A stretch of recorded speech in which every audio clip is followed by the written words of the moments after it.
So welcome back to the County Pulse podcast. With me today is my sidekick, Jordan Amsakane from PrepredzoneIL, Illinois. And again, we're back to talk about the game of the week, which is Peotone versus Manteno. And I guess they have a special rivalry, which I wasn't even aware of. And Manteno is only about 10 miles from me.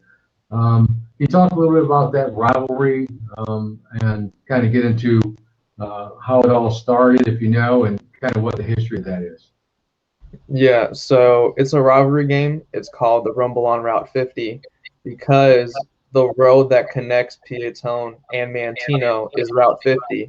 And each year they play for this helmet that has half of the helmet being a decal of Manteno and the other half being a decal of Peotone. And each year, whoever wins the game gets to keep the helmet for the whole year until they play next season, which is really cool. This matchup has been going on, for as long as I can remember. Even when I played at Peotone, we played this game every single season. The exact history of how it originated, I'm not really sure about, but it has a very strong connection just to the Route 50 and them being like towns right next to each other on Route 50. Yeah, that's interesting. Like I said, I wasn't aware of that, but it's kind of neat to find out that there's rivalries. I think everybody has a rivalry game, especially if you're in a long-standing geographical area or conference. But that's interesting. So, how do you think this game is going to be? Tell me some of the players that are going to be involved with this and where you see this thing going when it's all said and done. Yeah. So for Peotone, they're coming in 2-0, and they, first matchup they had Herscher, which was a close battle. Then last week they played Streeter, where they just asserted their dominance. They're got the run game going, opened up the passing game. So those are both going well for them with the momentum. Names to keep an eye on is their four-back rotation with Ben Balmer, Austin Piper, DJ Chenoweth, and Ryan Moe. And then their quarterback, Tristan Woglars, threw for 2 touchdowns last week. So look for him to do more of the same this week. They run, the double wing offense. They play the smash mouth football. Going to try and run the ball down Manteno's throat, so to speak, and wear them out throughout the game, and then work the play action off of that, which I feel like is what they're going to go into the game doing. For Manteno on offense, they kind of struggled the first 2 weeks. They're 0-2, but they have Caleb Borkenhagen and Cole Jackson that have developed a connection. Caleb Borkenhagen is a quarterback. Cole Jackson is a wide receiver. Kind of seems like his go-to target whenever he needs a first down or even kind of a short yardage completion. And then don't forget about Logan Warby. He's a primary back for this offensive unit. They kind of had a shortened week to get ready for Peotone since it is a Thursday game instead of a Friday game.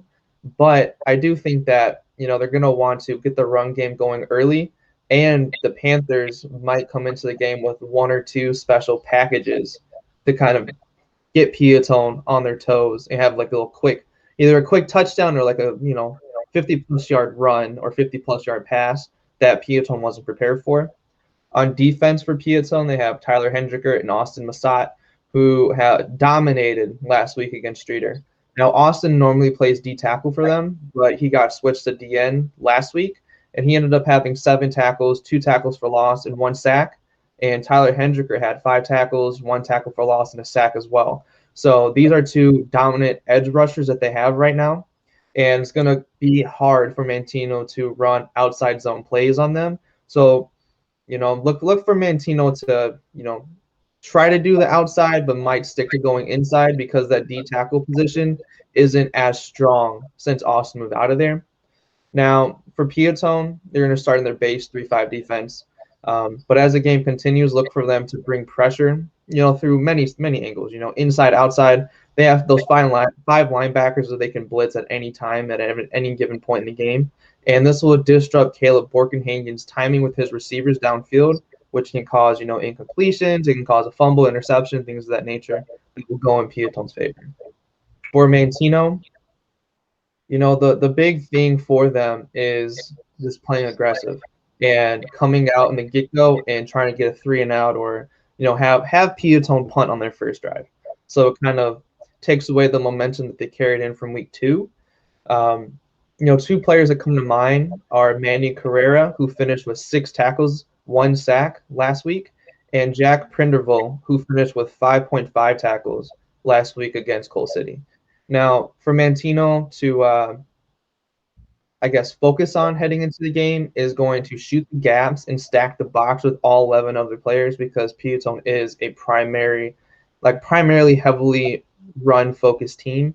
And in doing so, it's going to cause Peotone to either readjust the way their blocking scheme is going to be, or have to get out of the run and go in the passing game a little too early in the game. Now, another thing that I kind of do see Manteno doing is moving out of their base defense into a 5-3 look, because it'll plug the gaps better and it will limit the dominant run game that the Blue Devils have showcased. For the key points to win for the Blue Devils is on offense. Just keep that ground game going, right? Get Ben Balmer and Dawson Piper going early, since they're their primary backs. And once this happens, they can implement PJ Chenoweth and Ryan Moe on counters and outside zones. And as they're doing this, it's going to open up to play action shot down the field for Tristan McGlars to hit easy touchdown, to get a quick one off of Manteno. On defense, they're going to need to bring pressure early to force Caleb Borkenhagen to make the proper reads, or have to make a play on his own with his feet. So that's for Peotone. That's kind of their big tips to go into the game. They're a very well-coached team, so I'm sure they already know all of this. For Manteno, on offense, they're going to need to get the run game going early with Logan Warby, which will help open up the passing attack with Caleb Borkenhagen and Cole Jackson.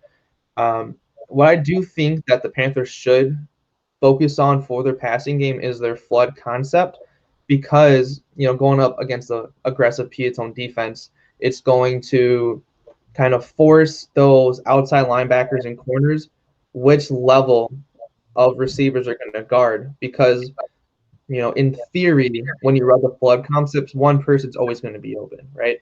And then going off of that, also look for them to incorporate halfback draws, halfback screens, wide receiver screens, just anything to get the ball out of the quarterback's hand fast, so then the aggressive pass rush of Peotone doesn't get there in time.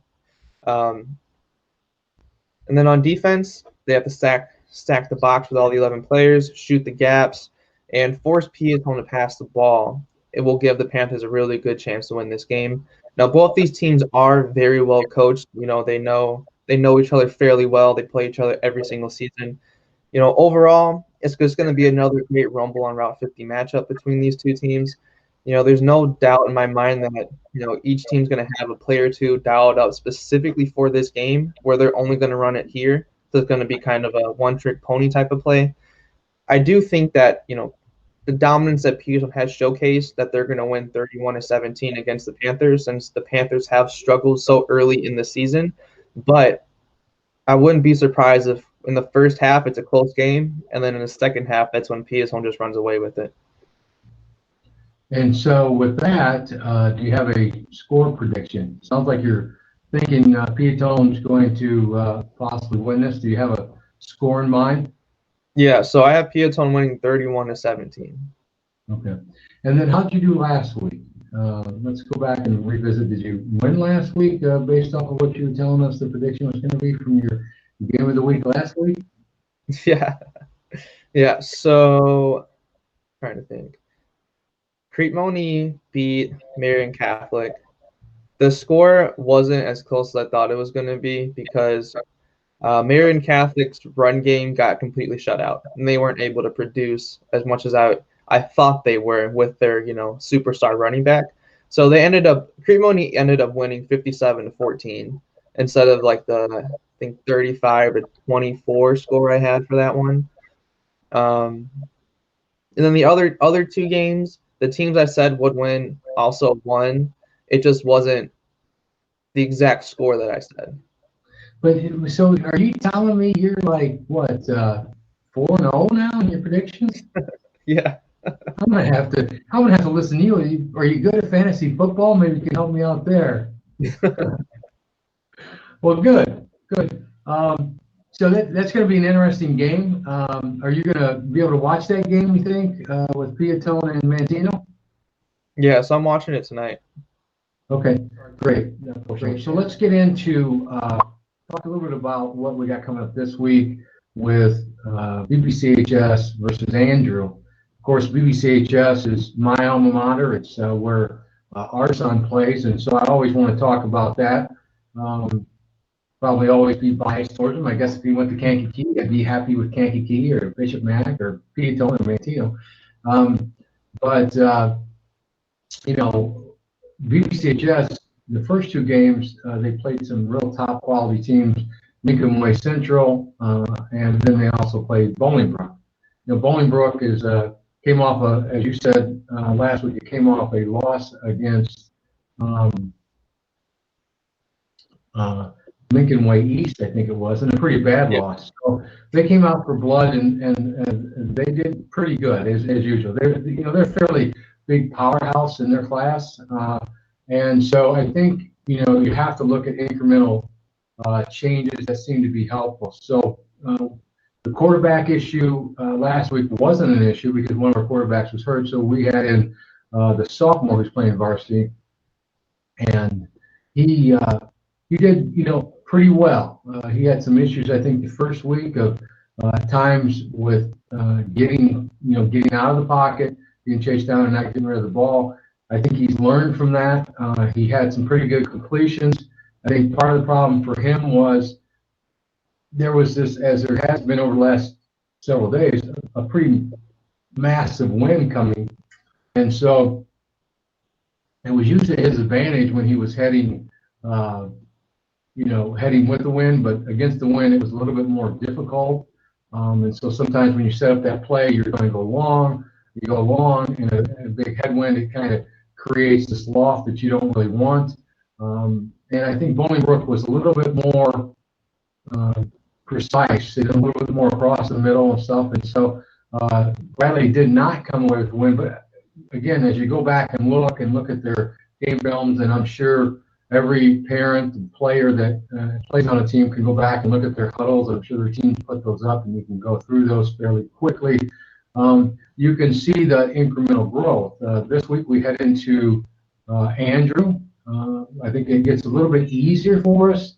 At least that's what I thought until Coach Big Pete from Deep Dish Football had posted this. It may be hard to see, but you look here, over here, this is the Illinois coaches week 2 7-8 poll. And right here is in the uprights, Andrew's listed as teams to watch coming up in week 3. So we may have our hands full again with Andrew, but at the end of the day, I think we should do pretty good. I think we're getting our running game down, which I think is more of a strong suit for us. It's supposed to be a nice day, close to 70. So that will be helpful. It'll be helpful for both teams, but certainly be helpful for me as a fan to watch it. I think, I think I have a feeling. Now this is a feeling. I may not be as accurate. I think we're going to have a little bit better offense, and I think our defense is going to be a little bit more aggressive on getting to that quarterback and shutting him down. So. I'm going to make a prediction, and you made a prediction. So you're 4-0. I may be 1-0 after this week. And then I'm 0-1. I'm staying out of the prediction business. So I don't know what the score is going to be. I think it's going to be close. At least that's my wish, and I'm hoping that Bradley comes away with a win. But no matter what, love watching the kids, love seeing them play, and that's for both teams. We've got friends that have had kids at Andrew. We have some friends that want to come over to the game if we have a couple extra tickets and some family members that live up around there. So we want to get them tickets and have them come. They want to see our son play.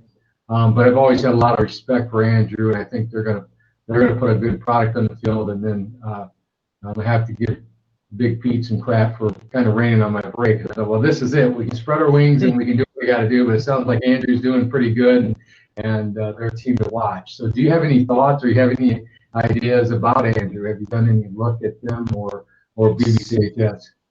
So I know Andrew has a kicker, outside linebacker, and I think a running back or a quarterback or both that are pretty good. Like they're gonna go play in college, 100%. Okay. But that last time I looked at them was probably 4 months ago. So I mean, from 4 months ago, like during the whole COVID sit out until now, I'm sure they gotten better.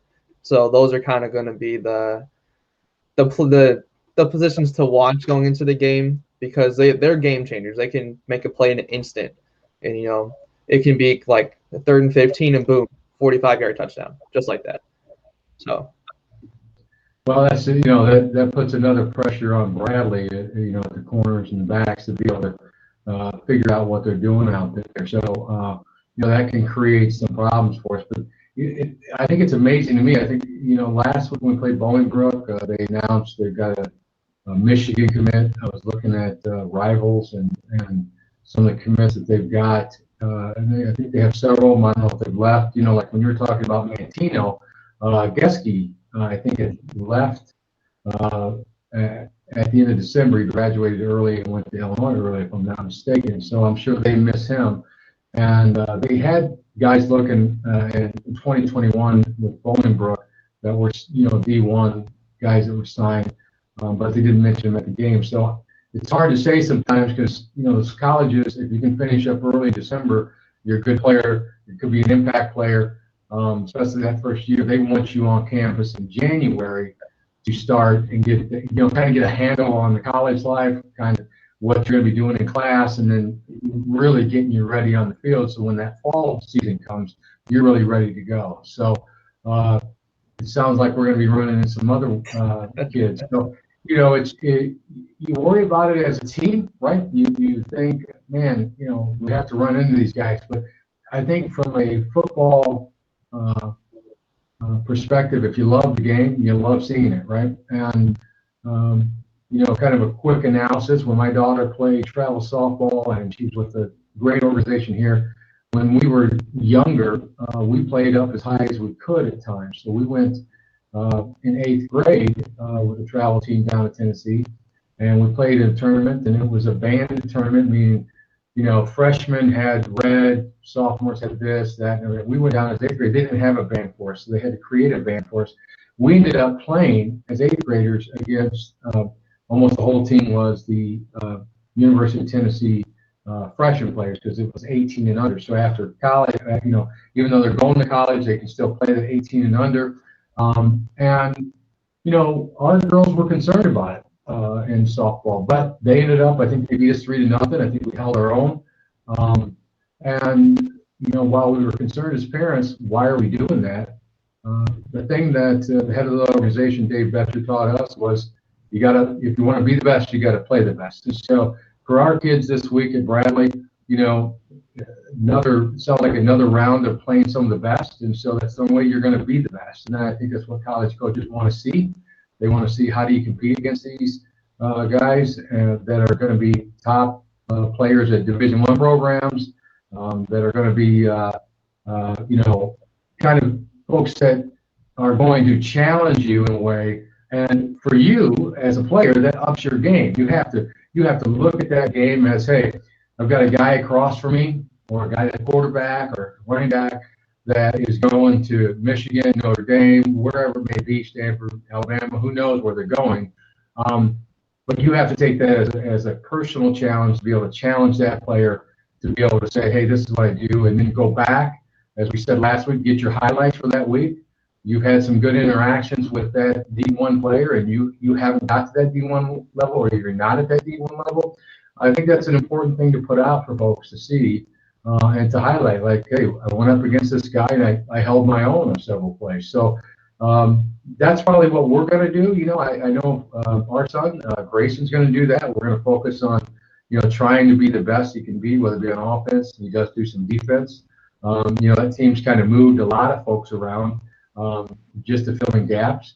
And I think the good thing about Bradley, from what I know, is those kids come on. And, Coach Cole says, we need you to go one place. We need you to fill in here. Those kids do it. And I'm sure they probably do it every program, but it's nice to see, hey, wherever they need you, they're going to fill in. So, which creates another challenge, right? I haven't played this position before.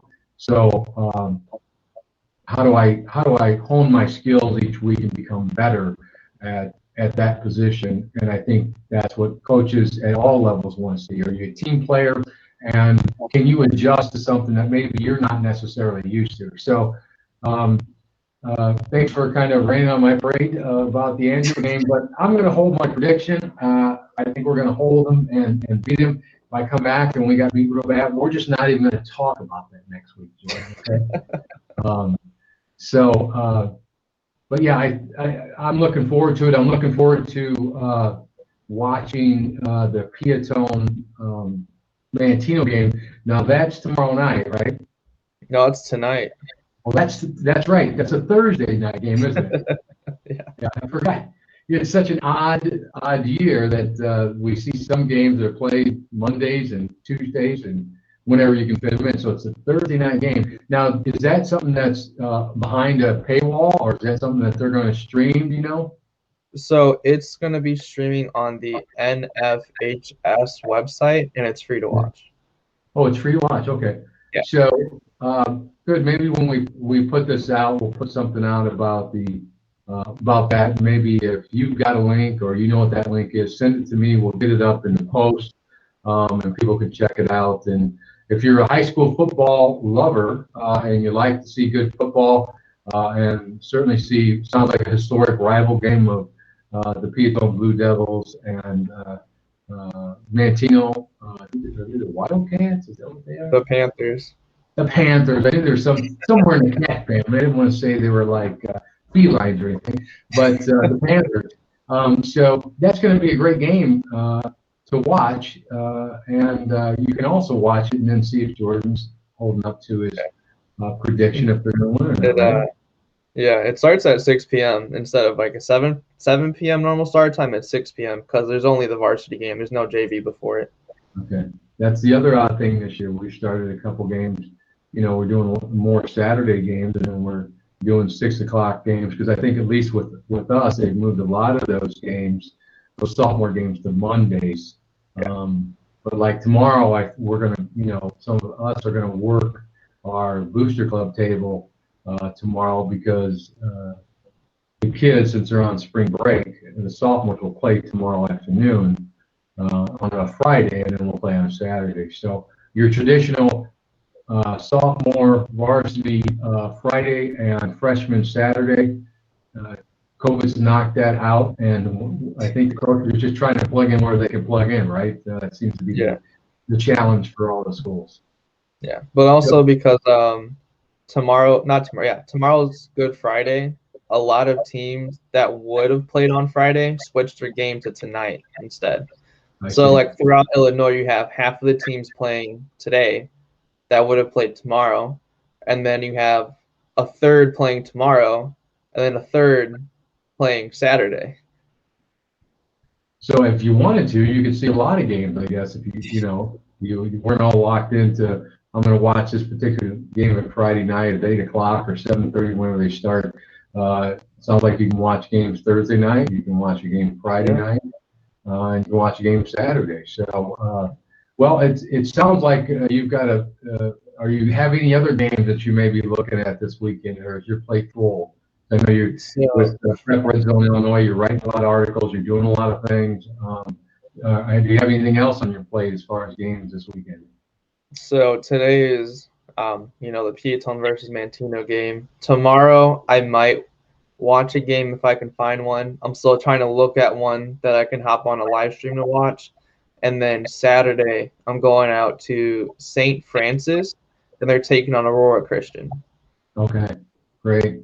Yeah, there's some historic battles, and some of these names, while we don't play those teams and those schools, you know that they're historic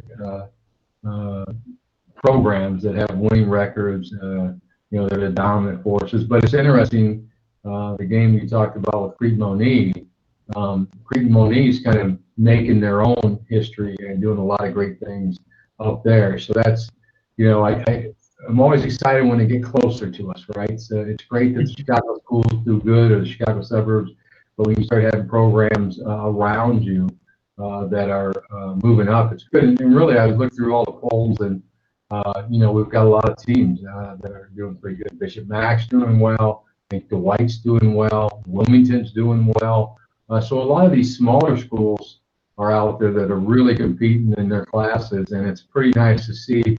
It's nice off the coaches poll that we showed earlier that these polls are being put out by Edgy Tim and by Deep Dish Football and other folks, so you can kind of look at them.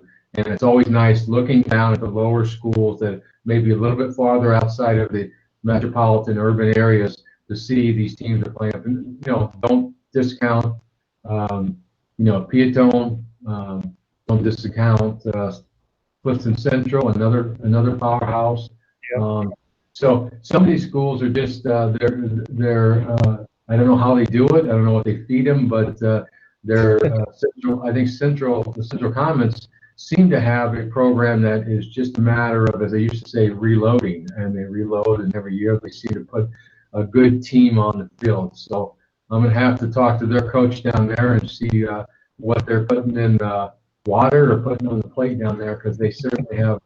They're certainly building. I think at some point, if they keep moving this way, you could call that. I think they're 3A. I think you can call that a 3A dynasty if they keep heading that way and win a couple championships. So I'm excited about it.